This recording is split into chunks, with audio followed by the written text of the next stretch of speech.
Lockdown की वजह से बिहार के कई जिलों में तरबूज की फसल बर्बाद होने की कगार पर पहुंच गई है। बिहार के गोपालगंज और पश्चिमी चंपारण जिलों में हजारों एकड़ में तरबूज के साथ लौकी और खरबूजे की खेती की गई है, लेकिन फसल तैयार होने के बाद किसान ना तो उसे काट पा रहे हैं और ना ही इन फसलों को मंडियों तक पहुंचा पा रहे हैं। गोपालगंज के दियारा इलाके और पश्चिमी चंपारण के बगहा के तरबूज की बिहार से लेकर उत्तर प्रदेश और नेपाल तक खूब मांग रहती है, लेकिन अब मजदूरों की कमी और गाड़ियों की आवाजाही बंद होने की वजह से यहाँ के किसान फसल को मंडियों तक पहुंचा नहीं पा रहे हैं और अब उन्हें खेत में लगी फसल बर्बाद होने का डर सता रहा है।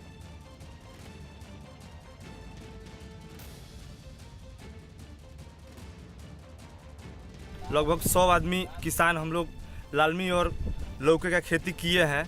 लगभग 100 आदमी हैं हम लोग। लगभग 2-3 करोड़ रुपए के खर्चा से हम लोग खेती किए हैं। ये लॉकडाउन के चलते हम लोग इतना परेशान हैं कि अभी लौका नहीं बिक रहा है। जो 2000 का लौका था वही समय 5 रुपये अभी व्यापारी नहीं लेकर जा रहे हैं। लॉकडाउन के चलते इतना हम लोग का मतलब नुकसान अभी तक है। किसान इस लॉकडाउन से और अपने फसल तैयार में जितना आहत हैं कि हम लोग समझ नहीं आ रहा है कि हम लोग के भविष्य का क्या होगा। हम लोग बालू में हज़ारों एकड़ तरबूज का खेती किए हैं, जिसको कहाँ किस मंडी में ले जाएं। बिहार के गया में कुछ गांव में कुछ लोगों की भीड़ ने पुलिस थाने के सामने हंगामा कर दिया। लोगों ने लॉकडाउन में आने जाने पर रोक लगाने के खिलाफ हंगामा कर दिया और बाइक पर मरीजों को ले जा रहे लोगों के साथ भी मारपीट करने के आरोप लग रहे हैं। हंगामे को देखते हुए पुलिस ने लोगों को फटकार लगाई और लोगों को वापस भेजा। वहीं पुलिस ने लोगों को सख्ती बरतने की चेतावनी भी दी है।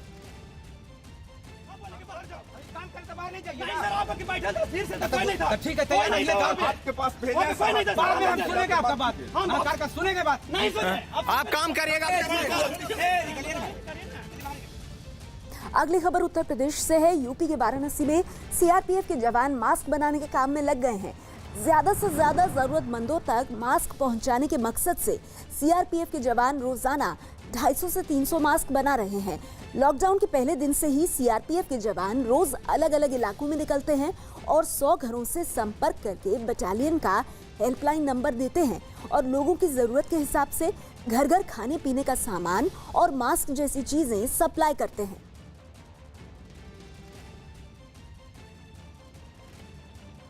मुंबई के बाद गुजरात के सूरत में भी अपने घरों को की तरफ लौटने के लिए लोग इकट्ठा हो गए। ये वाकया सूरत के वराछा इलाके का है, जहां दूसरे राज्यों से काम के लिए आए लोग बड़ी संख्या में रहते हैं। लॉकडाउन की तारीख बढ़ने के बाद 1000 से ज्यादा लोग सड़कों पर कैसे उतर आए, उसकी तस्वीरें हम आपको दिखा रहे हैं।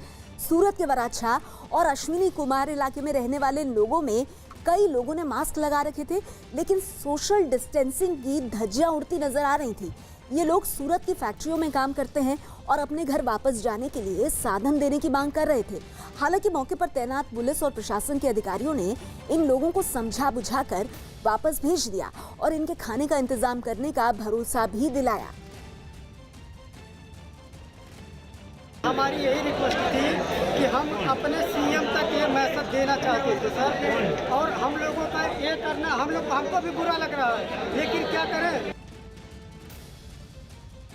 तो आप देख रहे हैं किस तरह से घर वापसी के लिए मजदूर अपील करते हुए, और मुंबई के बाद गुजरात के सूरत से इस तरह की तस्वीरें सामने आई हैं जहां घर लौटने के लिए लोग इकट्ठा हुए। हम आपको बता दें कि सूरत के वराछा इलाके की ये घटना है जहां पर दूसरे राज्यों से काम के लिए आए लोग बड़ी संख्या में रहते हैं। लॉकडाउन की तारीख दरअसल बढ़ गई है और इसकी वजह से 1000 से ज्यादा लोग यहाँ सड़कों पर उतर आए थे, जिनका हुजूम अभी आप देख रहे हैं। 14 अप्रैल यानी कल की तस्वीरें हैं। सूरत के वराछा और अश्विनी कुमार इलाके में रहने वाले ये कई लोग जो हैं, इनको समझा बुझाकर फिर पुलिस ने वापस भेजा।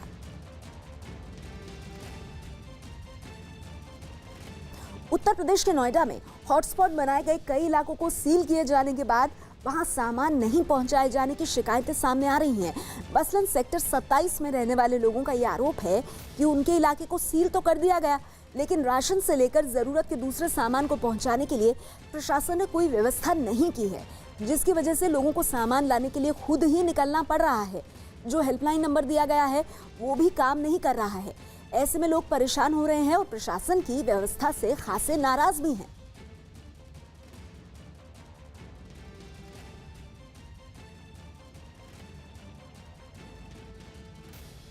बिहार के अररिया में तबलीगी जमात से जुड़े 18 विदेशी नागरिकों को वीजा उल्लंघन मामले में गिरफ्तार करके जेल भेज दिया गया है। बताया जा रहा है कि दिल्ली से तबलीगी जमात के लोग बड़ी संख्या में अररिया आए थे, जिनमें से कई की पहचान करके उनको क्वारंटीन कर दिया गया, जबकि इनमें से जिन विदेशी नागरिकों की कोरोना जांच कराई गई उन सभी की रिपोर्ट नेगेटिव आई। अब पुलिस ने इन सभी को गिरफ्तार करके जेल भेज दिया है और इन पर वीजा उल्लंघन का केस दर्ज किया गया है।